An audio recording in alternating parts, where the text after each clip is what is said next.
এরকমই থাকবে।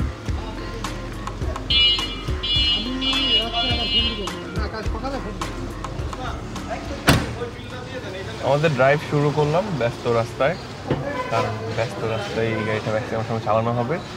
গাড়ির ভিতরে বসে রাস্তায় আসলে বোঝা যায় গাড়িটা কতখানি ওয়াইড, তো সারাউন্ডিংস অ্যাওয়্যার হতে হবে আর গাড়িটা অভ্যস্ত হতে হবে চালাতে। এই কোম্পানি থেকে ভিজিবিলিটি বেশ ভালো, অন্য আরেকটা কোম্পানি দেখতে পাচ্ছি, স্পেশালি মায়ের দিকটা যে গ্যাপটা রেখেছে মডার্ন সব, কোনো অসুবিধা নাই। তারপরে আপনার কমপ্লেন দিতেই পারেন যে অন্য মাল লাগাইছে কেন।